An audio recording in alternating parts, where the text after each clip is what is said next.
Hello everyone, and welcome to our webinar focused on leading your technological education program. My name is Kevin Coughlin. A little bit about me in a second. I'll be presenting this along with Brent Coakwell. This is a collaborative effort between the Ontario Principals Council and the Ontario Council for Technological Education, or OCTE. And through our experience, and again my experience, I've been an educator for 25 years now, retired for 3. High school principal in the Halton District School Board upon retirement, previously technological education teacher in the Dufferin Peel Catholic District School Board for 13 years, and in industry before that. Well, what we found in our careers and throughout is that typically leadership in most high schools and schools in general do not have a good understanding of what technological education is all about. So this webinar today is to give a bit of an insight to leaders in our schools as to how they can better utilize technological education as they move forward to support their students. So welcome. I'm pleased to be here presenting with Kevin Coughlin and sharing with you our learnings that we've had over many years in education. A bit about my background. I'm a professional chef. I spent many years in industry from an apprenticeship stage through now to being a principal in Halton District School Board. My background, I spent 20 years in Peel District School Board as a teacher, department head of tech ed, and several years working at the ministry developing curriculum and SHSM program implementation supports. So very varied backgrounds that we can bring together to hopefully support you in your learning around how to support students with technological education in the classrooms. As we know, it can lead to such varied and rich experiences for students in building their ability to learn. The first key point that we like to talk about is the whole nomenclature technology versus technological education. I think when a lot of people talk about technology in a school, immediately they're thinking about computers. And in fact, technology really refers to the tools and processes to design and create human needs, whereas technological education is essentially the part of the curriculum that helps learners become technologically competent. And there are many ways to do that. The tech education programs in our high school are vital in helping our students develop those 21st century skills to be able to move forward. And if you leave that on the side burner in your school, you're missing a big opportunity for your students and the rest of the staff in your school to fully support kids moving forward. One of the biggest things we think about as technological education teachers is not necessarily the actual skill that they're working at. So for example, how to actually chop an onion, or how to actually edit a video, or put a tire on a car, or write code, but are the fundamental skills and the basics behind what are the concepts. So the 10 fundamental concepts of technical education. So we'll reference in the slide for you a link to the 10 fundamental concepts of technological education. This is a really important tool that tech educators use to help base their processes, their evaluation, their assessment, and program development that differs from when we think about just technology. It's really the process, the thinking, the problem solving behind what we're asking students to do and how we're teaching them new concepts and skills. Right. So a little bit of history then, in terms of technology, as we mentioned earlier. For decades, and many decades, technology was viewed, or technical education was viewed, as a vocational program, completely distinct and not connected to academic program in any way, shape, or form. It wasn't part of the regular high school program. Essentially, it was streaming for non-academic students. Much has changed today, and as most of you know, in terms of leadership in secondary schools particularly, that technological education has evolved into a multi-pathway program. In other words, we're providing education for university, college, apprenticeship, and places of work, all in the same program areas. And although there is formal curriculum for grades 9 to 12 in 10 broad-based technologies, it's very important to recognize that technological education in our school system is a K-12 initiative. The K-8 component is held within the science and technology, because certainly design and technology, as it was previously recognized, is no longer part of the curriculum in the K-8 segment. It is vital that we work collectively to create a K-12 continuum for technological education. And certainly, In terms of family of schools initiatives, it's important that we look at the power and the value of technical education programs in secondary schools as a tool to reach back to your feeder schools in support of technological education in the elementary level. It is certainly anticipated that those students will become our secondary school students in a few years. When these students have some exposure to what is offered in the secondary school tech programs, it creates a huge opportunity for enhanced engagement and supports a great learning experience in the transition to high school. Secondary school students who have graduated from these feeder schools are great role models to provide support to these elementary schools in a range of initiatives, including robotics and problem solving utilizing your construction technology and communication technology programs.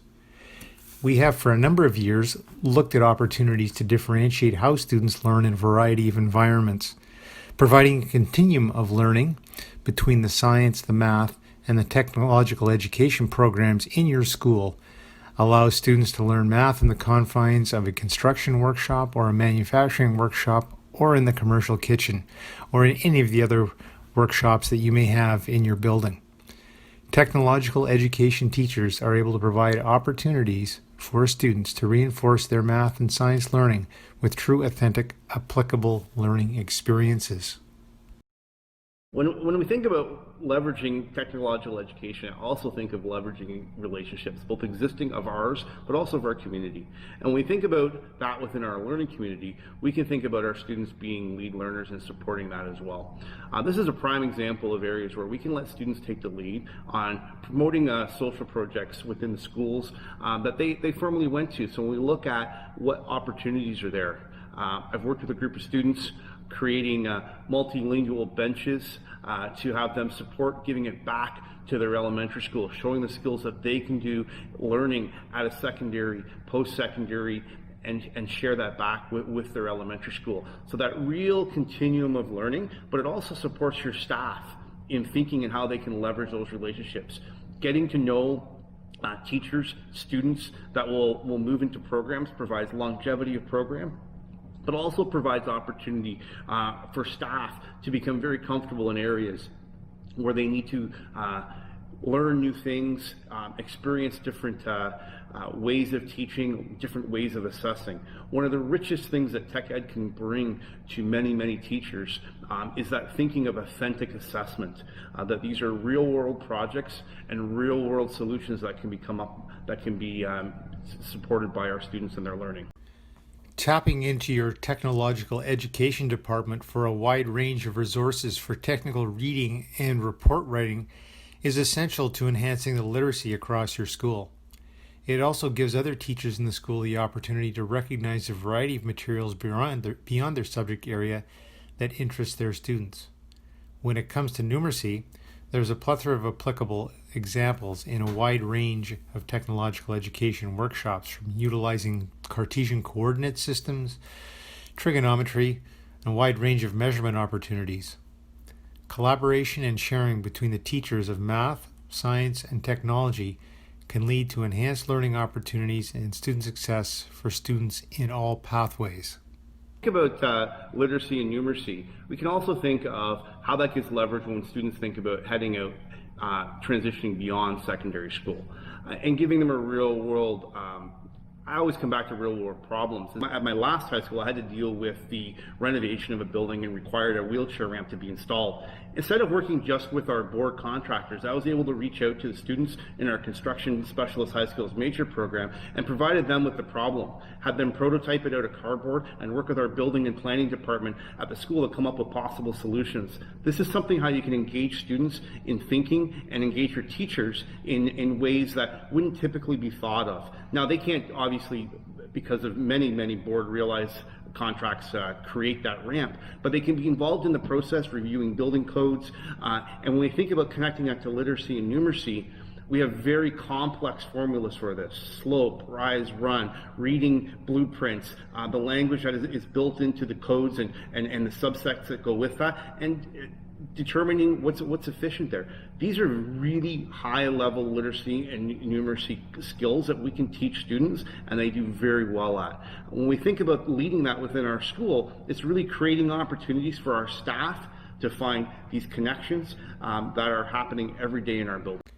So clearly, by the nature of the program areas, the technological education teachers provide unique approaches in terms of how students will demonstrate their learning. This can be most successful in a school environment where students are demonstrating their learning in a variety of different subject areas at the same time. Some students could be working on a project that will satisfy both curriculum in mathematics, science, and technology. The collaborative work between different teachers in different program areas to support students provides a phenomenal opportunity for teachers to meet the individual needs of their students. Teachers are now able to assess and evaluate the students' products, have conversations, and make observations on a range of cross-curricular projects to allow students to demonstrate their learning in a successful way. I think one of the biggest misconceptions that we've been dealing with as we look at leading our tech ed programs is, how does this connect beyond secondary? Recently, many of our post-secondary education facilities in Ontario have had great strides in reaching out to high school students to provide real opportunities to engage with college and university level assessment. I've listed two here. One, the Mohawk Bridge project. We've all seen, both at the elementary and secondary level, the Popsicle Bridge Challenge. But this takes it to another level on how we're able to now take skills that are being developed to another level at the secondary, post-secondary, graduate level, and put them in place and provide students with opportunities to excel at a very early age. We know as we lead our programs, we need to challenge them to look at these problems in new and different ways. These are a few of many, many examples out there. We also know we can give students open-ended problems and look at them to come up with solutions. And it's very possible that they will be able to solve these problems in a wide variety of ways. Another example is the Waterloo Electric Car Challenge. These are different ways that university students are using the skills they've learned in our schools and in our programs to leverage their understanding, and how we can look at tweaking our assessment and evaluation to be more authentic and richer as it develops.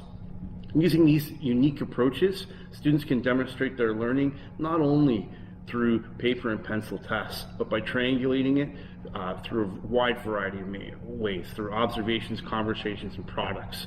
This allows a lot of ability for us as leadership in schools to have students, have our teachers assess this and move forward in their development of their own pedagogy. Another key way to utilize technological education as a leader in your school is to further build and develop partnerships that support the school community. If your school is not involved in Skills Ontario, it should be. This is absolutely a great opportunity for students to showcase their skills and abilities with others across the province. When celebrated, this also builds school community as kids really feel good about the skills they've developed in a wide range of different areas. This is a collaborative effort with technological education and the other subject areas in your school. It is not just a tech-only connection. The technological education teachers in your school are the ones who have had industry experience, making connections to industry businesses in the communities of your schools. These teachers have the ability to create wonderful partnerships to support your school, as well as enhancing student learning in your programs. Local businesses have offered their time as mentors to support a robotics program, provided guest speakers coming in to speak in a variety of different class subject areas, as well as donating materials that can further enhance learning opportunities for students. I think one of the biggest things we've all learned as we moved into leadership is how much stronger we are when we collaborate. Thinking beyond the walls of our school can provide us a real opportunity to create environments for our staff and to lead them through opportunities that they may never have been exposed to before. When we think of opportunities for our students, we also as leadership in the school need to think about this in the context of, while the students are learning, are our staff learning alongside them? I think about opportunities that have been portrayed by groups such as Skills Ontario, and their grade 8 try to trade day that they do prior to the provincial skills competition. By coming out and students engaging in different trades and different opportunities, they're able to have some assessment and some feedback on some areas that they may not have been able to experience in their classroom. We know budgets We know building our facilities require a great amount of dollars in investment. But if we're able to access those things beyond the walls of our building, with working with community partners, we're able to bring that learning to our staff and to our students. If you don't have a culinary program in your school, do you have a Loblaws nearby with a cooking class that you can leverage as an experience? Maybe it's not even them paying for the product, but just allowing you to use the space for a couple hours. I think of the Canadian Welding Bureau and the opportunity that we have to take educators sometimes there to train them and have them experience the different industry tools and opportunities that they have, from connecting with Google and Microsoft to experience what they have in their training centers in different centers across the province and from afar. So really, when we look at the organizations, and we've listed a number here for you to look at, it's really looking at what is available nationally, but what can we also leverage from the palm of our hand, from Twitter. Think about back to that whole breakfast question we used to ask students: what did you all have to eat in the class today? And we get 30 answers, and many of them would be very similar, because we are all, we might have a little bit of difference in our class. But if you put that out in your Twitter feed with 1,000 followers, what are you going to get back for all over the world? And how does that leverage the learning in your classroom? These are different ways that we can connect, using Skype to meetings, to connecting with scientists, tradespeople while they're on the job, not requiring them to leave it, but to also share their learning with your teachers and with your students. So reach out. One of the biggest things we can do is be barrier removers for our staff, obviously following board process and ensuring that we do that, but making sure that we can work with our staff to provide those opportunities to break those barriers. This really reinforces the concept of 21st century skills and 21st century competencies. These are what we want to instill in our students, and we need to be leading the way and supporting that for our staff.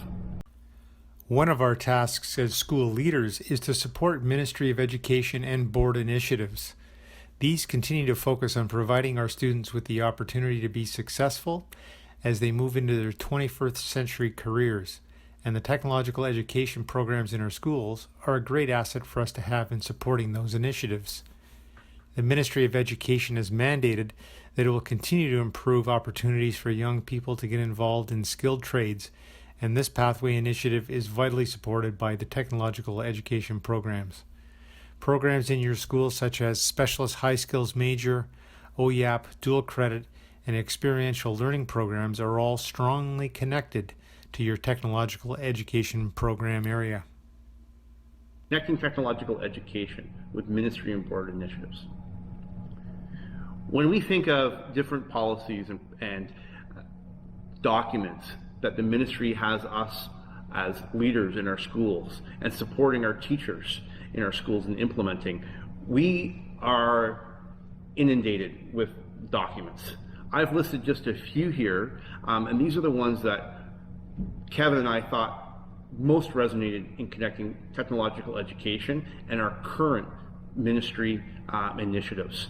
And thinking about the new ministry document that's been launched in the last year or so, preparing students for the future, we can think of no less than 3 or 4 bullets in there of the major items that they've listed in that document, from mathematical skills, financial literacy, science, technology, engineering, and math, skilled trades themselves. And so technological education is not just skilled trades, it's much more than that, but it is one of the major components in that. And knowing that these opportunities are existing for students to learn, grow, and succeed in our province are such a cornerstone around what is our imperative as leaders within the system to do and to support our teachers and our schools in embedding. So when we look at creating and aligning our Ontario leadership framework and what we're tasked with doing as educational leaders around building a vision, strategizing to ensure we have developed people, their skills, bringing them along, partnering with our communities, it really is a very clear alignment. And this can't be more clear when we look at things like focusing on the fundamentals of math. We know students cannot be successful in these occupations if they don't have basic mathematics skills. But we also know some students don't learn them by repeating them and working on a piece of paper. So this provides real opportunity. When we look further than that, and our student success programs and initiatives have been in place for many years, many of the successes of that student success initiative have come from technological education programs that are enriched by or flow through technological education programming, right from middle school, grade 6, all the way through secondary school, from the Ontario Youth Apprenticeship Program, providing students the opportunity to start their apprenticeship while they're still in high school. Dual credits, the ability for students that we have out there to get university, college credits while they're still in secondary school and transitioning out. We know the value of cooperative education and the new rules and regulations around that have just been launched with the new co-op document, and how important that is to engage students in rich learning experiences outside of our school. And we just finished sharing many different ways we can bring the community in. It's also a way for us to reach out. One thing we should be looking at as leaders is a bit of a paradigm shift as we've continued to promote pathways for student success. Parents are indeed essential partners in building student success. And I think we've all found as principals that parents continue to think that success for their young sons and daughters will only be achieved if they go to university. As leaders, we need to continue to equally support and promote all pathways to our parents and students as great opportunities. Good employable skills that can be achieved in a college or apprenticeship program are a great way to help our students become very successful. Some of us have had a variety of different career paths. Mine as an engineer, builder, teacher, and principal. So moving ahead, careers for our students will change direction for a wide range of reasons. Having those good transferable 21st century skills is essential, which comes back to why technological education needs to be a foundation component of the leadership model in your school. Where do we go from here? One of the biggest things we think about with technological education, and what we asked at the beginning, is how do we support you in leading your technological education program in your school? Whether it's a K-8 school, a K-12 school, any combination in between. It's really around what you need in your toolbox to progress. And we're happy to use our expertise, also other experts around the province, to help bring learning from principals to principals on how to solve these problems. We have the answers, they're in the room.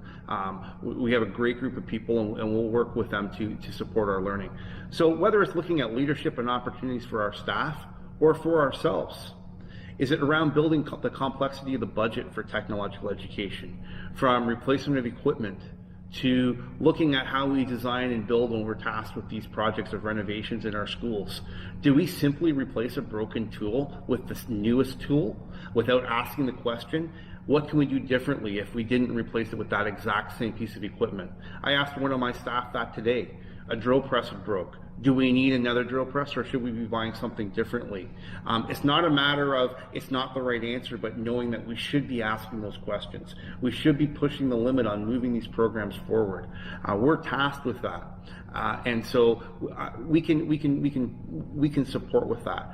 One of the critical things we know we're all dealing with, and we barely touched on because it would take a whole session in itself, is around safety, and safety of staff and the leadership around that in our buildings. Have you ever had a chemical spill in one of your shops? How do you ensure your staff are appropriately training and doing that and following training supports within the building? Do you realize there's supports out there to support your department head of tech ed with implementing these strategies and supporting you and asking guiding questions around safety within your building? And one of the things you probably, as a secondary principal, may have had some experience with is around that of timetabling. Those complexities are at the surface, but how do we create those abilities for success?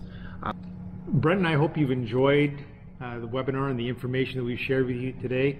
Again, we could be talking for 5 months on the subject matter involving leadership with technological education. But we'd like you to please provide some feedback to us so that we can provide future webinars in areas that may interest you more. We'd love to help support your leadership as you move forward by supporting your technological education programs and understanding them in a better way that fits the model for your leadership and in your school. So we'd be happy to put together some of those resources. If there's any other questions, feedback for us on the format, how best we can reach you and support you, we want to meet you at that to move forward. Thank you. It's been a pleasure for Kevin and I.